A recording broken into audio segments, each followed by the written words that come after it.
மாதம் 20,000க்கு மேலே யார் சம்பாதிக்கிறாங்களோ அப்போனா என்ன 2,40,000 அது ஒரு 10,000 கூட்டிக்கோங்க. 2,50,000 மேலே என்னுடைய கிராஸ் இன்கம், என்னோட கிராஸ் வருமானம் வந்து 2,50,000 மேலே ஆண்டு வருமானம் இருந்ததுன்னா வருமான வரி படிவம் வந்து தாக்கல் பண்ணணும். வரி உண்டா அப்படின்னு நீங்கள் கேட்கலாம். வரி வராது. ஏன்னா 7 லட்சம் வரைக்கும் வரியே கிடையாது. 2,50,000 லட்சத்துலேருந்து 7 லட்சம் வரைக்கும் வரி உண்டு, ஆனால் வரி கிடையாது. இந்த சில ஒரு படத்தில் சொல்லுவாங்க வரும் ஆனால் வராது, அது வரி வரும் ஆனால் வந்து வரி கட்ட வேண்டாம். ஏன்னா 2,50,000 7 லட்சம் வரைக்கும் அந்த ஸ்லாப் ரேட் உண்டு, ஆனால் நமக்கு வந்து ரிபேட் கொடுப்பாங்க. நம்ம இப்போ புதுசாக கடை திறந்தோம்னா கேட்பாங்க டிஸ்கவுண்ட் ஏதாவது இருக்கா அப்படின்ட்டு. அந்த மாதிரி 7 லட்சம் வரைக்கும் உங்களுக்கு வந்து டிஸ்கவுண்ட் கொடுத்துறாங்க. ஸோ அப்போனா வரி கிடையாது.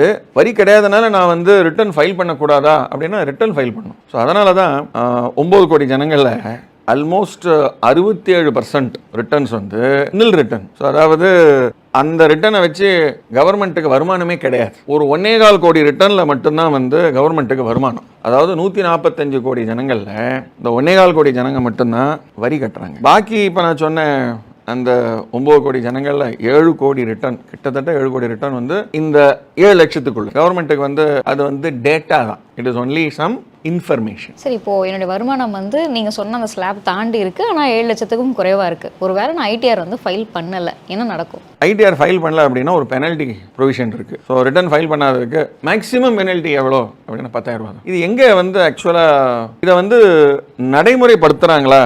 இது வந்து ஏன்னா இந்தியா ஜனத்தொகை ரொம்ப ஜாஸ்தி. நீ வந்து ரிட்டர்ன் ஃபைல் பண்ணிட்டியா, நீ ரிட்டர்ன் ஃபைல் பண்ணிட்டியா, நீ பண்ணலையாவா? இது வந்து இந்த ஒரு படத்தில் சொல்லலாம், நீயா போக வேண்டாம், அவங்களே வருவான், அவனே வந்து விழுந்து காசு கொடுப்பான் அப்படின்னு. இங்கே வந்து ஒவ்வொருத்தரையும் பிடிச்சி நீ வந்து ரிட்டர்ன் ஃபைல் பண்ணியா, பண்ணலன்னா நான் உனக்கு பெனல்ட்டி போடுறேன் அப்படிங்கிற மாதிரி டிபார்ட்மெண்ட்லேயே ஆளுங்க இல்லை. அவங்களும் வந்து ஒரு எல்லாமே ஆன்லைன் ஆகிடுது. ஸோ அதனால் ஆனால் நிறைய கேமராஸ் இருக்குது. அதாவது நீங்கள் பண்ணுற டிரான்சாக்ஷன்ஸ் எல்லாமே இப்போ யார் வந்து யூபிஐ பண்ணாமல் இருக்காங்க?